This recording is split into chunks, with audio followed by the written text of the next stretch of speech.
বঙ্গোপসাগরে ঘনাচ্ছে আর এক বড় ঘূর্ণিঝড়। লাল সতর্কতা জারি করা হলো দুই রাজ্যে।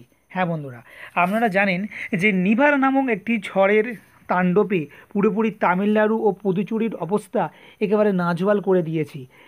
চারিদিকে বলা যেতে পারে প্রচুর ধ্বংসলীলা চালিয়ে গিয়েছে নিভার।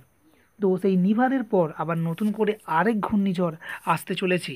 তো কোন কোন রাজ্যে তাণ্ডব দেখাবে, কবে নাগাদ আসবে, সম্পূর্ণ আপডেট থাকছে ভিডিওটির মধ্যে। বিজ্ঞানীরা ঠিক কী জানাচ্ছেন, তাই বন্ধুরা অবশ্যই একেবারে শেষ পর্যন্ত দেখতে থাকুন।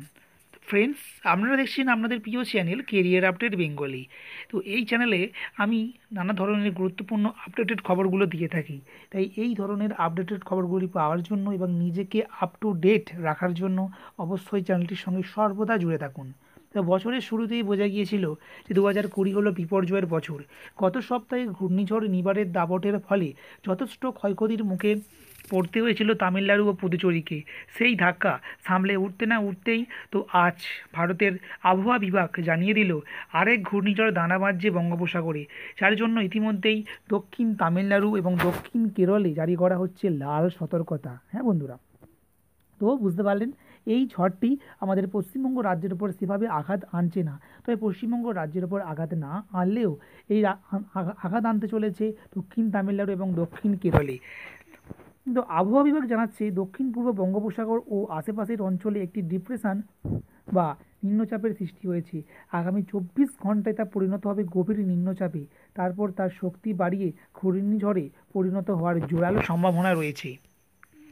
আইএমডি এর বুলেটিন অনুযায়ী আজ ভোর 5:30টায় নিম্নচাপটি কন্যাকুমারী থেকে 1150 কিলোমিটার পূর্ব দক্ষিণে অবস্থান করছিল। তো 2রা ডিসেম্বর সন্ধ্যার দিকে এটি পশ্চিম ও উত্তর পশ্চিম দিকে ধাবিত হয়ে শ্রীলঙ্কার উপকূল অতিক্রম করতে পারে। এরপর পশ্চিম দিকে অগ্রসর হয়ে 3ই ডিসেম্বর সকালে কেরলের কোমোরিন অঞ্চলে আছড়ে পড়তে পারে। তো বন্ধুরা বুঝতে পারছেন, তবে নিম্নচাপের প্রভাবে 2রা ডিসেম্বর থেকেই দক্ষিণ তামিলনাড়ু এবং দক্ষিণ কেরলে বেশ কয়েকটি জায়গায় ভারী থেকে অতি ভারী বৃষ্টিপাত হতে পারে বলে মনে করা হচ্ছে। এর জন্য ওই দুই এলাকাতে লাল সতর্কতা জারি করা হয়েছে। আইএমডি আগেই জানিয়েছিল আগামী 4 দিনের মধ্যেই তামিলনাড়ু, পুদুচেরি, কেরল এবং অন্ধ্রপ্রদেশের উপকূলীয় অঞ্চলে মাঝারি থেকে ভারী অতি ভারী বৃষ্টিপাতের সম্ভাবনা রয়েছে।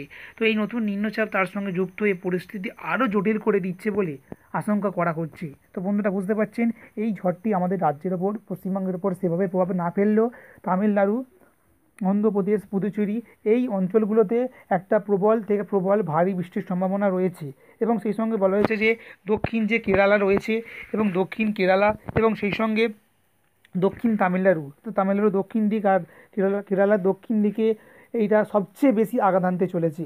তাই বন্ধুরা অবশ্যই সুরক্ষিত থাকুন, সাবধানে থাকুন। যারা যারা ভিডিওটি দেখছেন লাইক করুন এবং অবশ্যই যদি আপনাদের বন্ধু বান্ধব পরিজন এই এলাকায় থেকে থাকে অবশ্যই আপনারা তাদেরকে সেফ জায়গায় থাকতে বলুন, অবশ্যই যোগাযোগ করে তাদেরকে সুরক্ষিত থাকতে বলুন। ধন্যবাদ বন্ধুরা এতক্ষণ পর্যন্ত ভিডিওটি দেখার জন্য।